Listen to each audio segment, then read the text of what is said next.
लोकसभा चुनाव में भी उन्होंने कहा था कि दिल्ली की जनता यदि जेल का जवाब वोट से जेल ना जाए तो आप वोट से हमको जेल से बाहर निकालिए और हमें 7 सीट जितवाइए। दिल्ली की जनता ने उनका साथ नहीं दिया, यानी एक तरह से उनसे कहा कि आप जेल में रहिए। दूसरा अब वो कह रहे हैं विधानसभा चुनाव में कि आप हमको फिर से वोट दीजिए और हमको मुख्यमंत्री बनाइए, लेकिन सुप्रीम कोर्ट ये कहीं नहीं कह रहा है कि आप फरवरी में हम आपके ऊपर जो शर्तें लागू हैं वो हम वापस ले लेंगे। ठीक है, अब आजसी क्यों? तो जो मेरा अपना आकलन है उसके 2 पक्ष हमें दिखाई दे रहे हैं। पहला, उन्होंने जब जून में वो जब अंदर गए तिहाड़ जेल में, तो हमें लगता है वो इसी चिंतन मनन में थे कि हम किसको बनाएं। तो उनके पास कुल 22 विधायक बचे थे, क्योंकि 62 में से 39 विधायक आपराधिक मामलों में लिप्त हैं, वो एडीआर की रिपोर्ट है। बचते हैं 22 में उनको ये चयन करना था कि हमें एक ऐसा चेहरा चाहिए कि जो चंपई सोरेन और जीतन राम मांझी न बने। तो उस सारे चयन में उनको आजसी दिखी। अब आजसी को बनाने के 3 फायदे हैं। पहला फायदा कि आजसी का कोई भी पार्टी के अंदर इतना बड़ा वजूद नहीं है कि वो विद्रोह करके और पार्टी को तोड़ सके, ना ही उतनी बोल्ड है। दूसरा, आजसी के जरिए वो सारा जितना उनकी योजनाएं डंप पड़ी हुई हैं, जो मुख्यमंत्री रहते हुए वो निर्णय नहीं कर पा रहे, वो सारी योजनाओं को, लोक भवन योजनाओं को विधानसभा चुनाव के पहले वो करवा पाएंगे।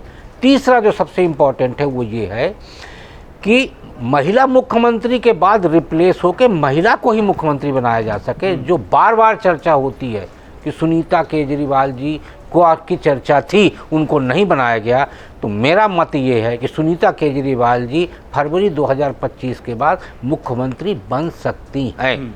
और इसीलिए अगर आम आदमी पार्टी जीतती है, अगर आम आदमी पार्टी जीतती है, क्यों? क्योंकि केजरीवाल जी का पूरा रिकॉर्ड उठा के देखिए 2012 से लेके, तो केजरीवाल जी की जो सबसे बड़ी यूएसपी है वो ये है कि न वो किसी के लिए विश्वसनीय है और न कोई उनके लिए विश्वसनीय है। सारे विश्वसनीय लोग जिन्होंने इस पार्टी की बुनियाद रखी, उनको उन्होंने एक एक करके या तो बाहर कर दिया या बाहर जाने के लिए मजबूर कर दिया। अब जो लोग बचे हुए हैं वो सारे लोग बगावत करने की स्थिति में इसलिए नहीं है क्योंकि उनमें दम नहीं है विधानसभा चुनाव जीतने का। दूसरा, जो केजरीवाल जी ने एक बड़ा काम किया कि उन्होंने दिल्ली में कैडर तैयार नहीं किया, उन्होंने लाभार्थी वर्ग तैयार किए हैं। तो लाभार्थी वर्ग में क्या है? मतदाता और मुख्यमंत्री, बीच में कोई है ही नहीं है। तो केजरीवाल जी को वोट मिलता है, लाभार्थी बड़ा वर्ग है उसको। अब आप देखिए, जैसे केजरीवाल जी ने रिजाइन दिया, उसके बाद आम आदमी पार्टी के सारे नेता एक बात कह रहे हैं कि यदि आम आदमी पार्टी नहीं जीती तो ये सारी लाभकारी योजनाएं बंद हो जाएंगी। तो आप क्या कहना चाह रहे हो? आप मतदाताओं को डरा रहे हो कि हम लाभकारी योजनाएं दे रहे हैं, दूसरी पार्टी को यदि आपने बोल दिया तो ये सब बंद हो जाएगा।